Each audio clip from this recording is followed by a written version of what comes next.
This is Double Edge Reviews, and today we are reviewing Divergent. That was by Veronica Roth. Divergent is a dystopian novel which is set in a kind of a futuristic Chicago. It's kind of fenced off and we don't know what is outside of Chicago. People within the city are divided into 5 factions, which are groups based on ways of thinking and ideologies. When you turn 16, you need to decide whether you want to stay in the faction you grew up in or whether you want to transfer to another faction.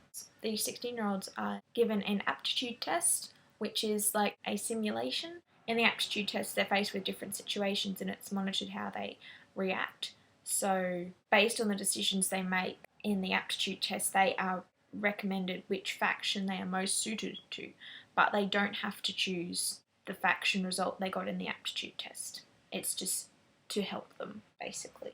And then all these 16-year-olds, once they've chosen, go through a process of initiation, which basically trains and conditions them to conform to that faction's way of thinking. So that's the society, and it's really different from anything that I have read or heard of before. I really liked the concept. So the story follows a 16-year-old girl, Beatrice, and we see her take the aptitude test and go through the process of choosing a faction, and it follows her initiation into the faction that she chose. So that's the setup to the plot. Because it is dystopian, there will be a political conflict, as you would have expected. It is the first of a trilogy, I think, or a series.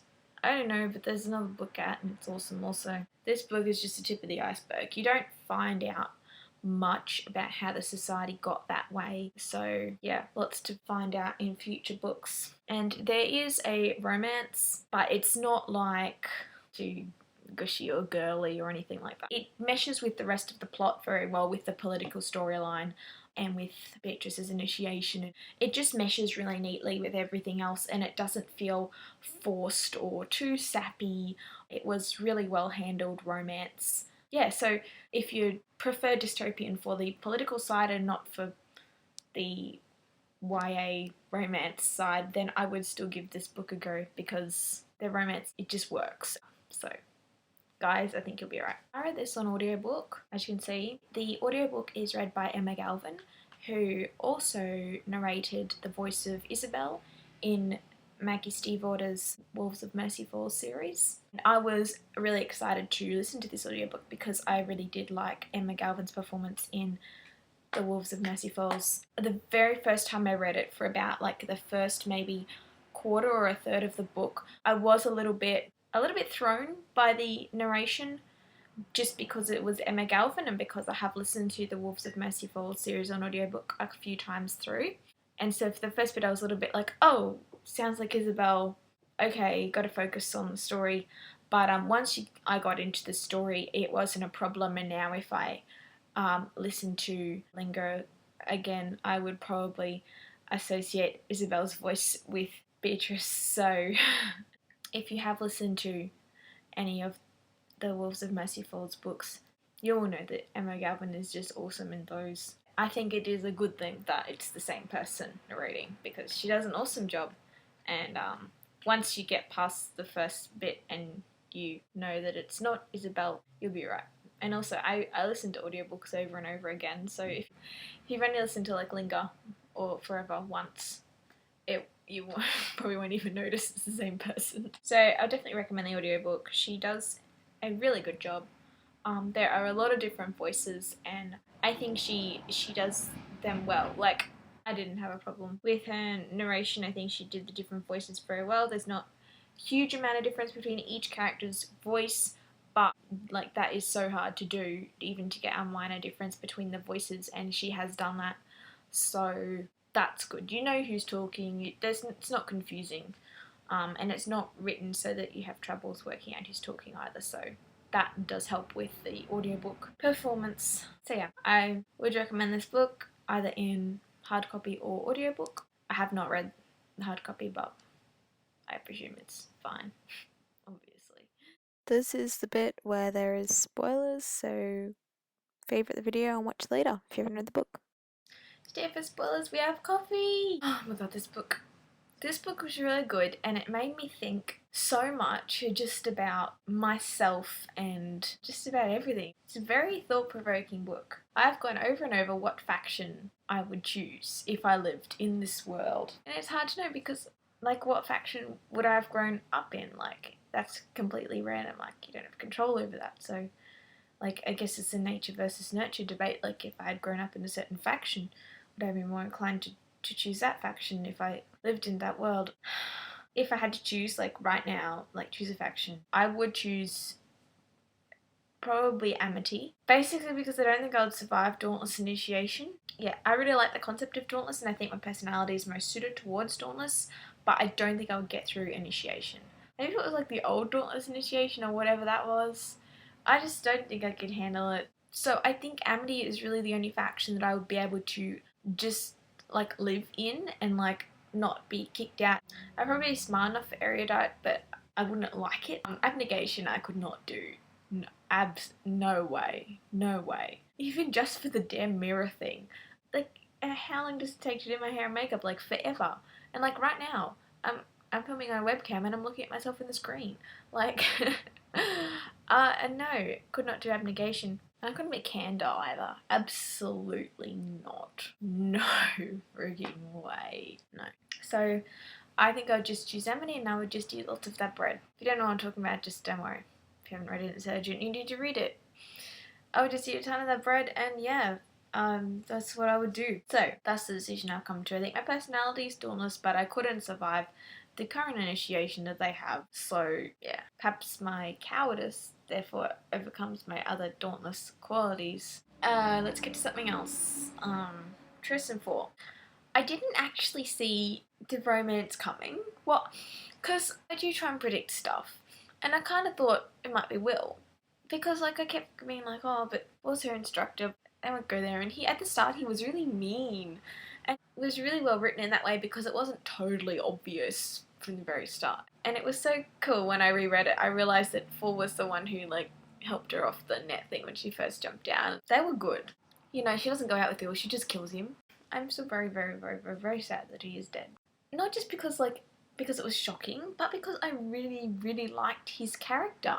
So I'm still really sad about that.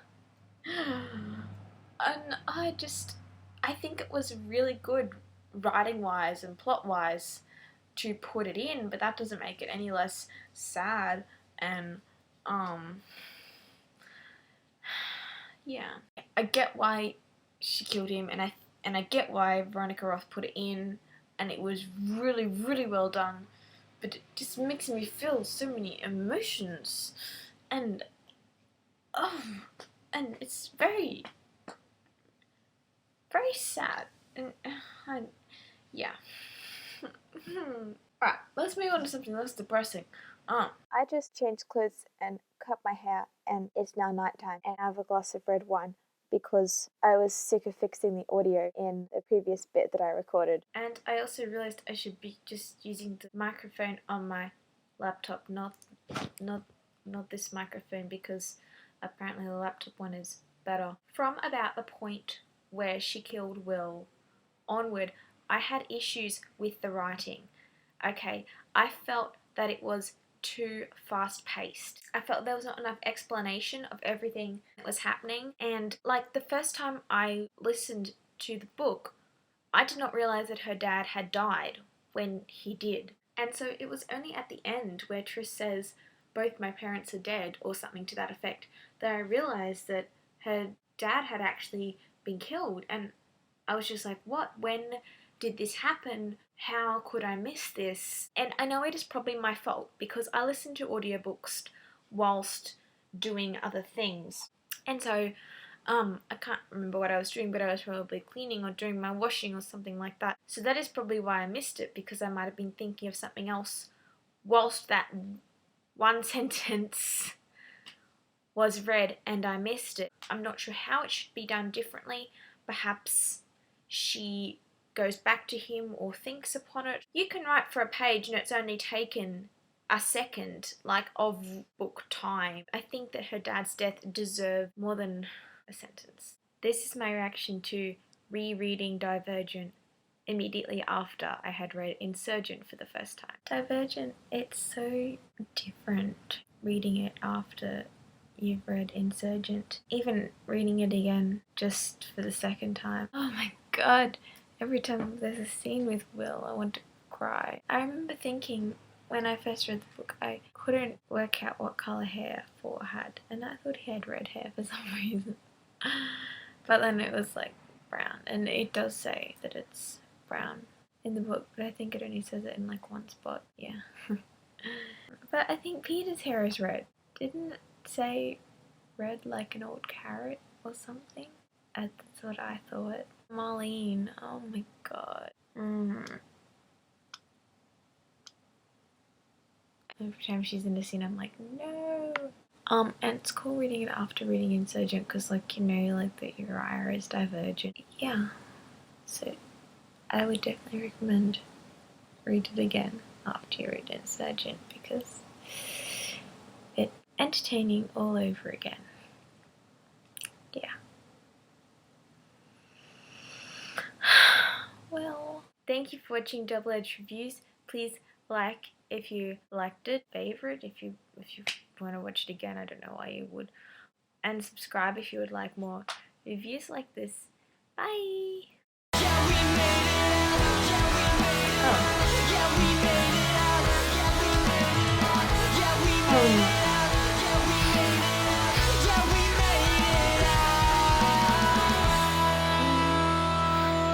I'm noticing that it's a very funny book. There's a lot of humor in it. I'm sure I noticed that the first time around, but like, just because I'm looking at it critically this time. There's a lot of funny parts.